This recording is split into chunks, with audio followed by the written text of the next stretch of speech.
Ini juga sudah kita bahas selintas, ya.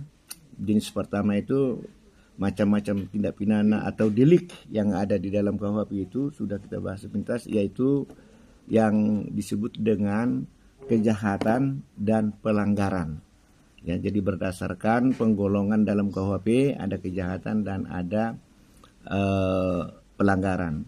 Kejahatan itu diatur di dalam buku 2 KUHP, yaitu dari pasal 104 sampai dengan pasal 488. Itu diatur di sana 488. Baru kemudian disebutlah ini kejahatan ini adalah sebagai reh delikten. Reh delikten atau disebut sebagai delik hukum. Apa artinya, Pak? Delik hukum itu adalah bahwa perbuatan-perbuatan yang dilarang di dalam suatu buku 2 tadi, KUHP tadi, tidak hanya karena bertentangan dengan undang-undang, pasal-pasal yang ada di dalam buku 2 tadi, tetapi juga adalah bertentangan dengan norma masyarakat, norma kebiasaan, kesusilaan, norma agama.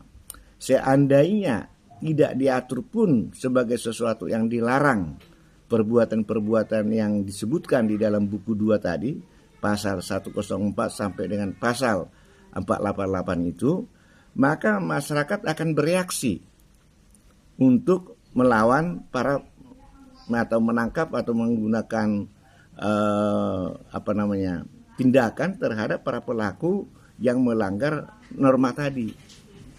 Nah, oleh sebab itu dengan tampilnya adanya larangan itu diatur di dalam buku 2 membuat penegakan hukumnya semakin lebih intens dan lebih kuat.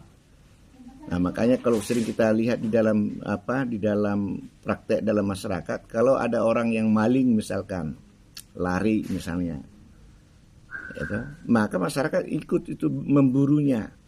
Kalau ada orang misalkan melakukan pemerkosaan, lari dia ketika dikejar oleh polisi, ikut dia memburunya.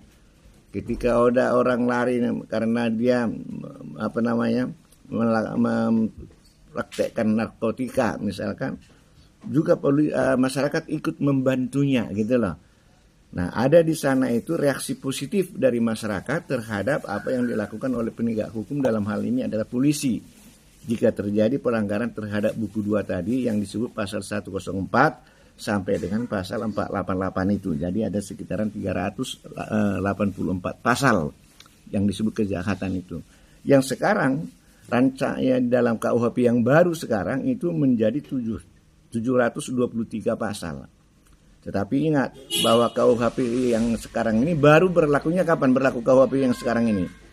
Dia akan berlaku itu nanti adalah 3 tahun sejak telah disahkannya RKUHP itu, rancangan KUHP itu. Jadi masih sekitaran itu kan 2022, masih 2025 awal lah baru mulai berlakunya.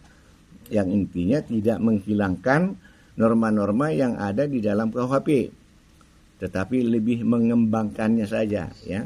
Nah, itu yang disebut dengan kejahatan. Jadi kejahatan itu adalah perbuatan-perbuatan yang dianggap lebih berat, ya, lebih berdampak hukum yang merusak, ya, sehingga ancaman pidananya adalah dia maksimal hukuman mati. Ada hukuman mati. Hukuman mati bagaimana? Ditembak mati.